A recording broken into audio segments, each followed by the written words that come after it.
Medical dramas have captivated the American audience for a very long time. Let me repeat, a very long time.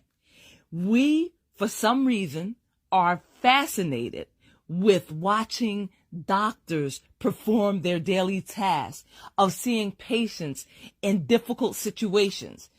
I don't know what it is about medical dramas that has us enthralled and coming back for more, but it seems like these programs are a staple in our viewing history. Since the airing of one of the first television series called City Hospital, which aired in 1951 to 1953, we have been watching medicine, we have been following the lives of doctors and patients, and we have been learning about compassion and about science and about different medical techniques and procedures. We, as a viewing audience, have been educated about diseases. We have been taught to look out for certain symptoms and signs. We've also been introduced to a very difficult and unfamiliar vocabulary, a medical vocabulary. So we have learned quite a bit through entertainment. And obviously, these medical dramas are not all the same. There was the 1952 to 1953 series called The Doctor, which allowed us, the viewer, to see the patients through the eyes of a general practitioner. There was also a primetime series called The Nurses, which aired from 1965 to 1967. Have you heard of The Intern? What about Breaking Point? My Aunt Lucille loved General Hospital, and that was aired in 1963 and is currently going on. It is a soap opera that evolves around a general hospital. Have you heard of Breaking Point? Or what about Marcus Welby, MD? There are so many medical dramas out there, from the past to the current. How many of you out there are fans of ER, or The Good Doctor, or Chicago Hope? What about Monday Mornings or Do No Harm? Let me tell you, Do No Harm was only one season. I liked it, but apparently I was the only one that liked it because it did not last. The list of medical dramas can go on and on, from Code Black to Mercy Street to The Resident to New Amsterdam, and my favorite, House, as well as Grey's Anatomy. And did you know Grey's Anatomy has a Spanish version called A Corazón Abierto, which is based on Shonda Rhimes' Grey's Anatomy. So, if you are learning Spanish and you want to see Grey's Anatomy in another language with different actors and a different take on it, check it out. The purpose of this video is to help those of you out there who want to write medical romances but are not sure where to begin, how to start. I was in a similar situation when I wrote my first medical romance. So what did I do? I went to the experts. I went to harlequinromance.com and I looked up the requirements for medical romances. I looked at the editor's suggestions of what to consider, of what to do before writing my first medical drama. And some of their advice was as follows. Look at your favorite medical drama.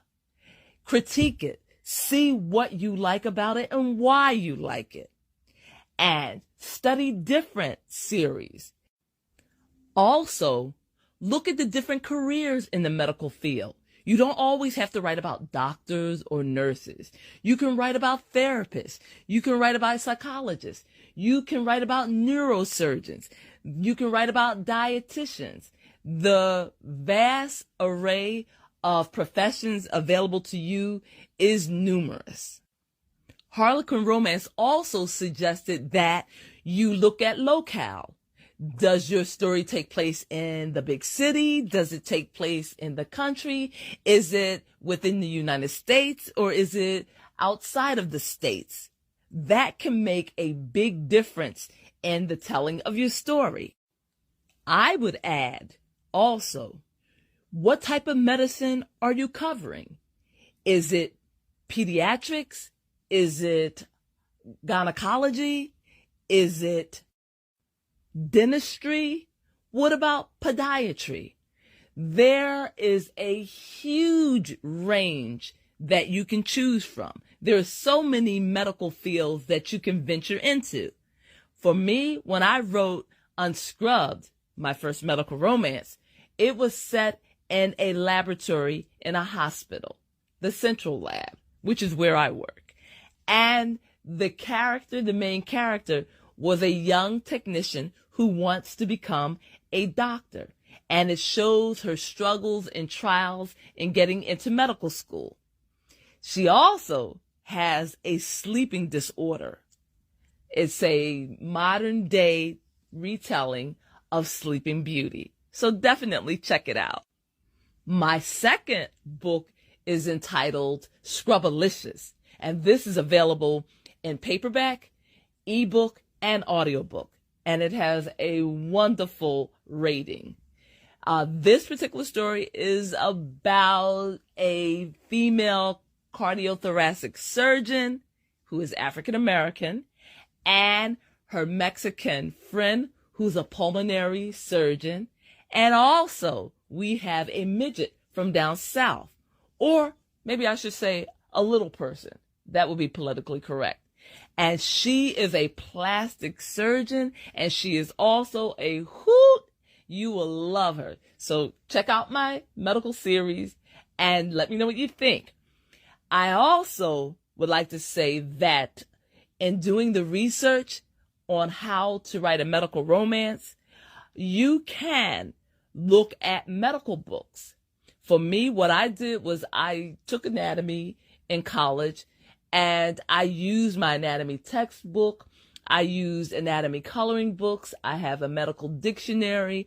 I wanted to incorporate as much science in my writing as possible, but I wanted to do it on a simple level so that anyone can understand and anyone can enjoy.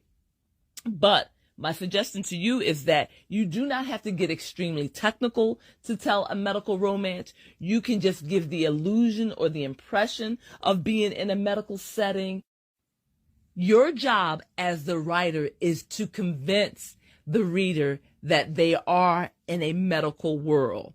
And you don't, as I say, have to get technical, but you just have to give that illusion.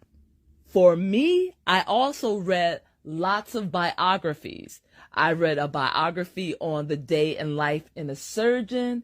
I also looked at numerous videos on YouTube, dissections, surgeries. I wanted to give an authentic feel to the story.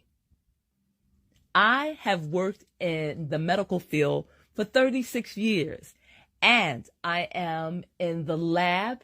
I am a specimen technician, and I love what I do, and I incorporate my knowledge in my writing. I have noticed over the years that there is a lack of diversity in the hospital setting. I've also noticed that certain departments within the hospital are predominantly occupied with people of color. Those departments are the cafeteria or dietary, as well as housekeeping or environmental services. I would also have to admit that I worked in the department, virology, where I was the only African American present.